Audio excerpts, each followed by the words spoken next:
Hi, I'm Jacqueline. And I'm Courtney, and this is Caffeinated Crimes. I feel like we've said this a lot lately, but it's been a while since we recorded. Don't know what we're doing, so hopefully we did everything correctly and we don't have any back end mishaps because we don't know what the hell we're doing after like 2 weeks of not recording virtually. And So, it's been 2 weeks since you've heard our voices because we took last week off. So maybe yes. even if we mess something up, that you're still happy that we're here.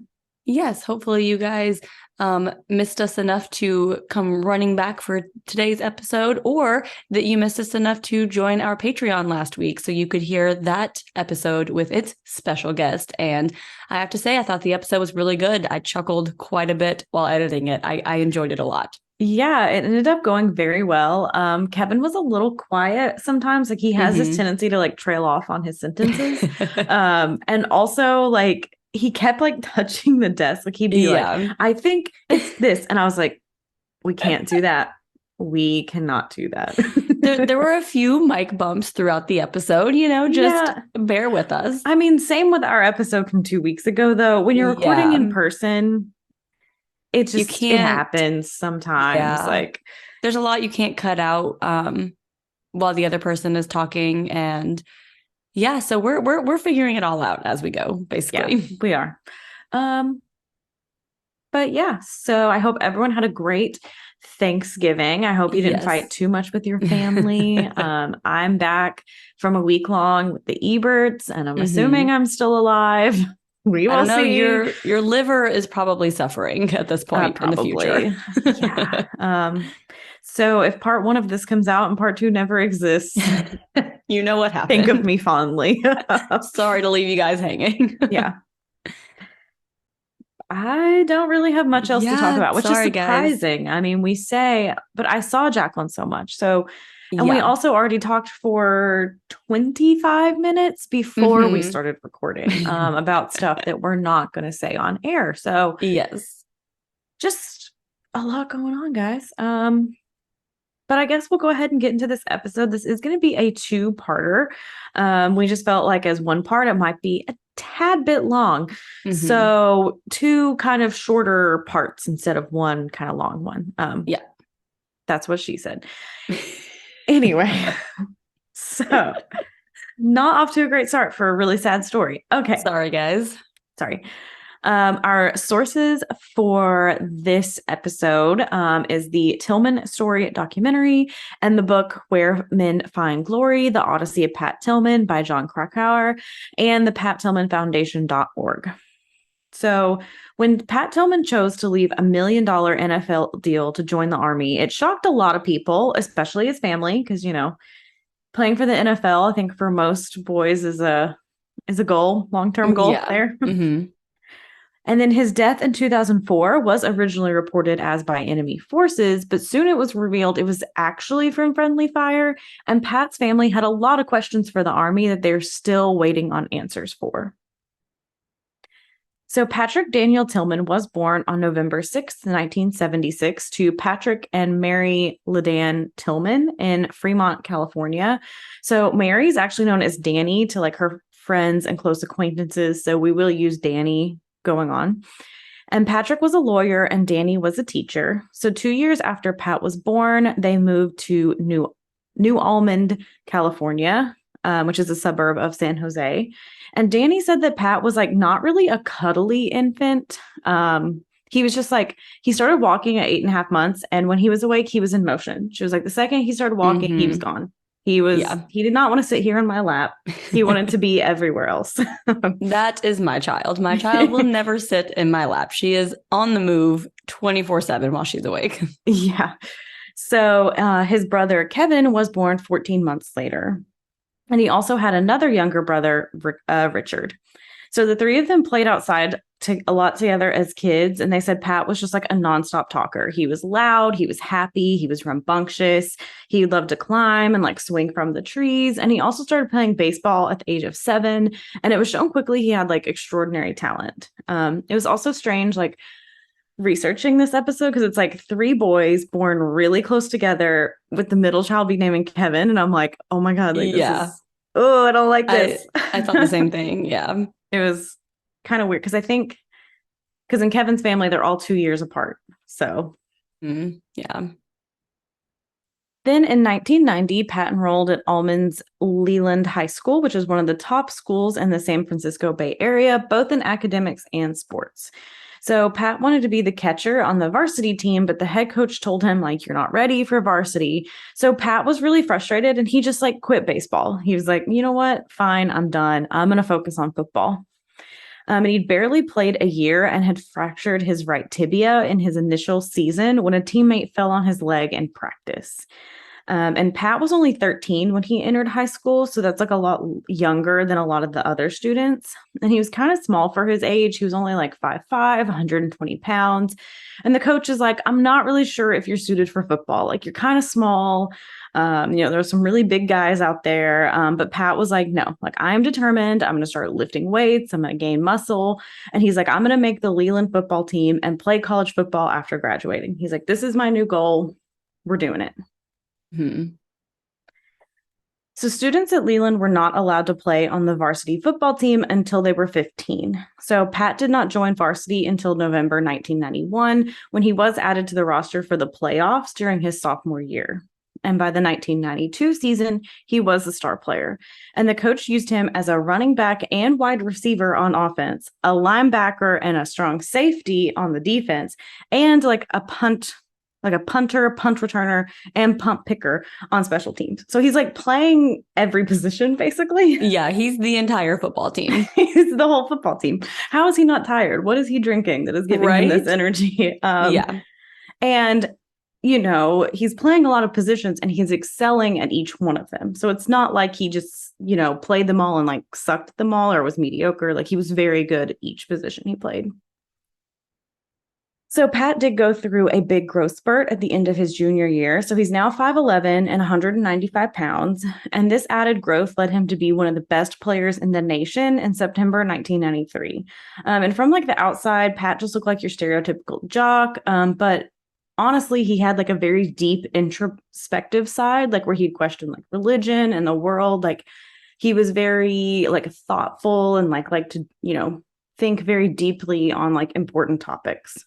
And he didn't have a girlfriend until his senior year, but they'd actually known each other since they were 4 years old because they'd played in the same soccer league. Her name was Marie Ugenti, and Pat and Marie went to different elementary school and middle schools.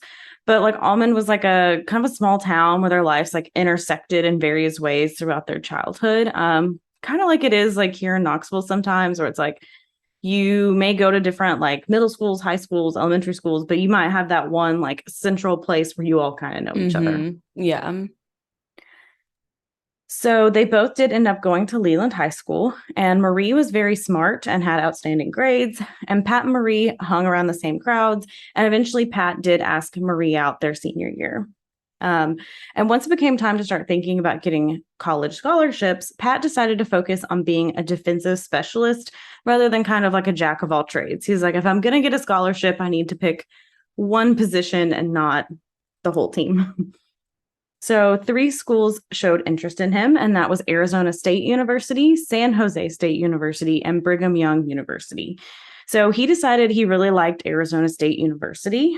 And Marie said Pat had decided if ASU, which I'll refer to Arizona State like that afterwards, didn't offer him a scholarship, he was just going to like quit football and transition into the next phase of life. So he was like, this is my school. I want this school. They don't want me. We're going to figure out a new plan. So in January 1994, he did tour the ASU campus and met the head coach. So Pat did get offered the football scholarship. And on February 2nd, he signed a formal letter of intent committing to play for ASU. So Marie ended up going to University of California, Santa Barbara. So she said she did apply to ASU, but she was like, I don't really like it too much. And like, me and Pat had just started dating, and I'm not going to make that big of a decision based on a boy. So like, good for her. She was like, sure. I'm not going to just follow you. I don't know where this is going, but they did stay together despite the 500 miles between them. So they still had their relationship, just kind of at different points in their life. Which I feel like is a good way to determine, like, okay, is this going to work out? Like, if we're able to, manage this separately, it's like, okay, maybe this was something that was meant to be, more long term. And if it wasn't, great, you didn't waste your school on this boy. Yeah. especially for a place that you didn't love. She was just like, it was fine. It was fine. So while at ASU, Pat got excellent grades, and even one semester he got all A's and had like a 4.0 that semester. And he was working his way up to be a starter at ASU. And his brother Kevin had been drafted by the Houston Astros, but instead decided to accept a baseball scholarship at ASU and enrolled as a freshman in the fall of 1996. So he's like, I'd rather go be with my brother, which again, so weird comparing it to my husband and his siblings, because that is the same shit they would do. Yeah, for sure. So in the 1996 season, ASU went 11-0 and got an invitation to play in the Rose Bowl on New Year's Day. If you don't follow college football, that's a pretty big bowl. And they did play against Ohio State. Ohio State won 20-17. So they did, unfortunately, lose that last game.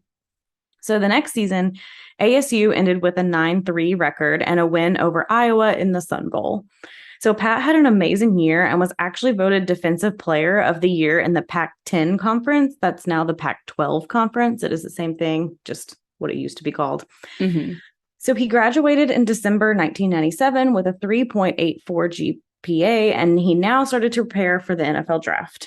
So, and the Arizona Cardinals actually used their last pick in the 1998 draft to select Pat. So he was like hanging on to the end. That last round finally got drafted. And they offered him a 1-year contract with a salary of $158,000 and a $21,000 signing bonus. This didn't really guarantee him a spot in the lineup, though. Like, he would have to fight for that starting role. So Pat and Marie had stayed together despite the long distance during college. So she's like, okay, like if he gets signed to this team, like I'm going to move to like Phoenix/Tempe, like if he does make the team. And Pat excelled in training camp and preseason games, and he actually did earn a spot as the starter for the Cardinals.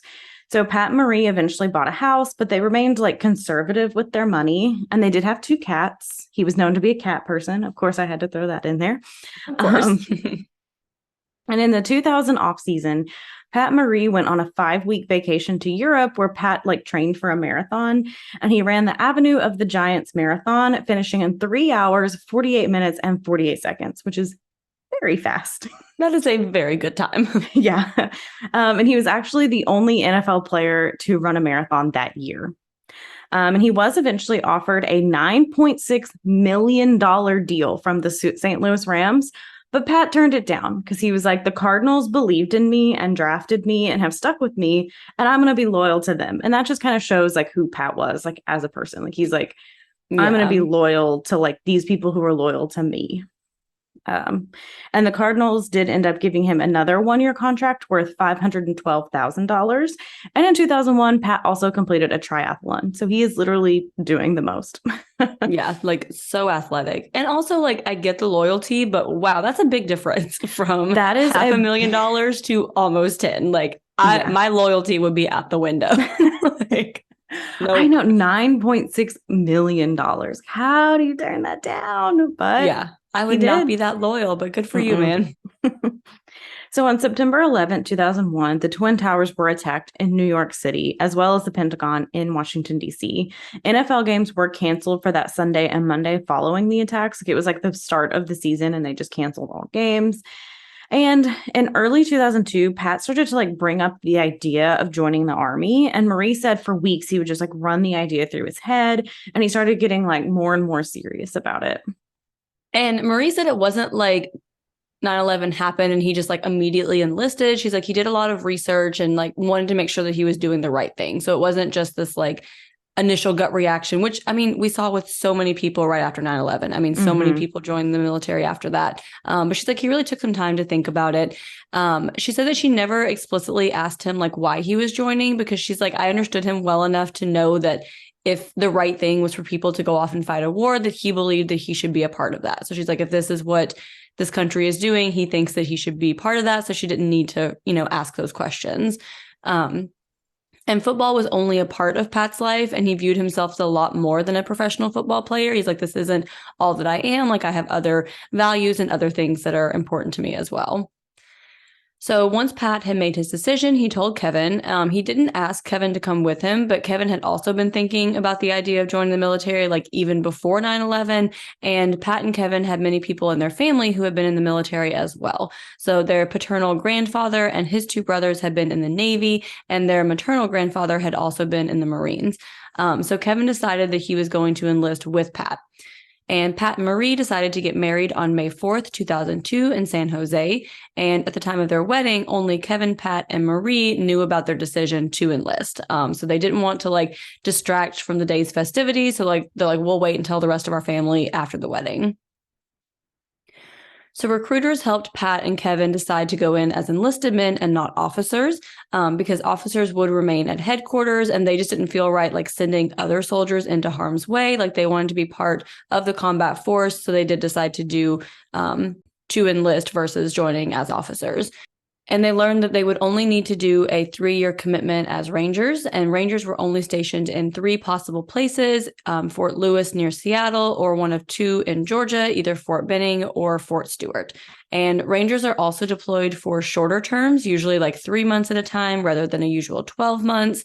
So after Pat and Marie's wedding and before their honeymoon, they called their family to let them know that they had enlisted. Obviously, their parents were very worried, and their uncle Mike, who was Danny's brother, actually flew out to Arizona to try and convince Kevin not to enlist. And Pat's agent also tried to talk him out of it, but they were all unsuccessful. Like they were determined that this is what they wanted to do. Mm-hmm. In April, the Cardinals offered Pat a 3-year contract that would pay him $3.6 million. However, Pat declined the offer in order to join the military. In June, Kevin and Pat went to the processing station to begin their qualification requirements, and Kevin and Pat eventually recited the oath of enlistment and were ordered to appear to Fort Benning on July 8th, 2002.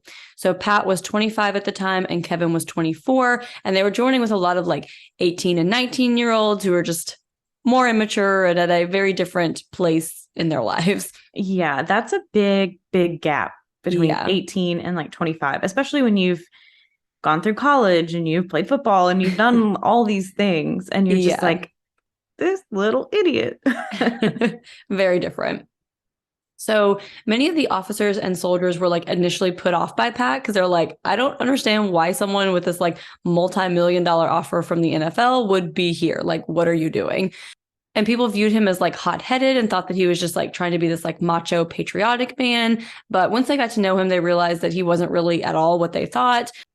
So people said that he would just like ask about everyone and like, you know, who are you, and trying to like learn more about them, and was really like invested in other people and not like all about himself like they thought. Yeah, in the documentary, one guy did tell a story about how he's a member of the Church of Latter-day Saints, and he was like telling Pat about it. And Pat wasn't very religious, but he said in a few days he did actually catch him like reading the Book of Mormon, because he was like, I just want to know more about you and like what you believe. Like one of these people who it's like they're actually trying to get to know, like, what do you believe? Like, how do you view the world? Like, let's discuss it. Like, which I feel like is a really cool quality in a person. Mm-hmm. So on September 20th, Pat and Kevin completed basic training, and on October 17th, they completed the final trial of boot camp, and they would soon be going to Fort Lewis in Seattle. So Marie had gone ahead and spent several days looking for a house for them, and she eventually found a cute cottage where she, Pat, and Kevin would live. And at the beginning of March, Pat, Kevin, and the other Rangers of Alpha Company were flown to a small airfield in the desert of Saudi Arabia, about 50 miles from the Iraqi border. And on March 31st, Pat and Kevin were sent on their first mission. They were sent to rescue a 19-year-old soldier who was reportedly being held prisoner by Iraqi fighters. So her name was Jessica Dawn Lynch, and she had been captured 8 days earlier. And her capture and rescue were about to be the most publicized part of the entire Iraq War. So Pat, Kevin, and their fellow Rangers were sent to rescue her, but they were informed that the mission had been postponed for 24 hours. So they ended up sitting standby as backup, and at midnight, a special ops team stormed the hospital where she was being held. They got Jessica and flew her to safety. So the mission had been a success. The story of Jessica Lynch's rescue was major headlines throughout the U.S. However, it did come out later that the story was heavily embellished and exaggerated. They had reported that she had been shot, stabbed, tortured, and raped, but most of her life-threatening injuries were from her Humvee smashing into a tractor trailer. And also, when Americans came to rescue her, they really didn't meet any significant resistance. Like, just wasn't at all what it was portrayed as. Yeah. And Pat was also kind of being like, wait, this is like an emergency mission and you're postponing it? And Yeah. what is happening? Mm-hmm. So there were also allegations that the rescue mission was pushed back 24 hours so they could have a video crew to shoot the rescue for the news media. So very deliberately pushed back for a reason. Yeah. So this mission really like affected Pat and like how he saw it handled. And he started to feel like he was a pawn in a scheme rather than actually defending his country. He's like, oh, this isn't as straightforward as I thought it was going to be. Like there's a lot at play here. And he just wasn't really like happy that the US was part of this invasion of Iraq. And Pat and Kevin were both opposed to the war at this point. So on May 16th, they finally got to go home. They had been gone 2.5 months. So Pat still had until July 2005 with his contract, but he was offered a ticket out of the Army. In December 2003, Frank Bauer, who was Pat's agent, was contacted by Bob Ferguson, the general manager of the Arizona Cardinals. So Bob Ferguson had now become the general manager for the Seattle Seahawks, and he wanted Pat to join the roster. So they had checked, and because Pat had already deployed, he could be discharged with honors and accept the deal. Like it wouldn't like mess up his military contract. This would allow Pat to end his contract with the Army early and go back to playing football. There were other teams who were interested in Pat as well, including the Cardinals, the St. Louis Rams, the New England Patriots, and the Dallas Cowboys. However, Pat wouldn't even consider leaving. He's like, no, I promised the Army 3 years and I'm not going to go back on my word. Again, goes back to who he was as a person and his like loyalty. He's like, I'm going to serve my 3 years and then I'm going to go back and play with the NFL after that. So in 2004, Pat was trying to gear up for the next few months. He was going to be deployed to Afghanistan for 2 months and then come home for a month and then deploy back for another 3 months. And after that, it was likely there would not be any more deployments and he would just kind of be in the home stretch. And Pat was already talking about life after the Army. So on April 7th, Pat and Kevin went to catch their flight to Afghanistan to be a part of the Rangers' mission to find and eliminate pockets of Taliban support in remote border villages. So Pat had written in his journal about an upcoming mission detailing how they would be sleeping in the mountains and patrolling. So many of the Rangers reported that they didn't feel threatened for most of their mission. Most of the people were friendly. A lot of the villages just had a few shacks. It wasn't very, populated. And they had been there for almost 3 weeks without encountering a single enemy. It's just kind of, chill and relaxed. And it kind of started to feel more like a wild goose chase until April 22nd. So we are going to stop here for part 1. So now that we've told you kind of about who Pat Tillman was, his time in the NFL, his decision to join the Army, in next week's episode for part 2, we're going to get into the details of what happened on the day that Pat Tillman died. As always, remember that if you are a Patreon subscriber, you will get part 2 immediately. So if you are listening to this and you want to go ahead and hear part 2, you can do so at patreon.com/caffeinatedcrimes. And for everyone else, it will be available next week to hear the rest of those details. Yeah, this part's a little short, but cutting it anywhere else felt awkward. Little too stopping in the middle of a sentence. So yeah. This episode's a little bit shorter, and next week will be a little bit longer. Yes. So that being said, Courtney, what is your perk of the week? So my perk of the week is, I know we're 2 weeks out, but it was Thanksgiving and Thanksgiving food. And I've already had a Friendsgiving and one Thanksgiving and enjoyed all the food immensely. And I have another Thanksgiving and a possible second Friendsgiving coming up. And I'm just very, very excited because I love Thanksgiving food. And yes, I celebrate Christmas November 1st, but I still appreciate Thanksgiving and its food. Exactly. Thanksgiving's a dicey holiday. The reason we celebrate it is kind of shitty. So I'm just going to enjoy the food and I'm going to do Christmas for 2 months. Perfect. But that's my perk of the week because I just love Thanksgiving and I love food.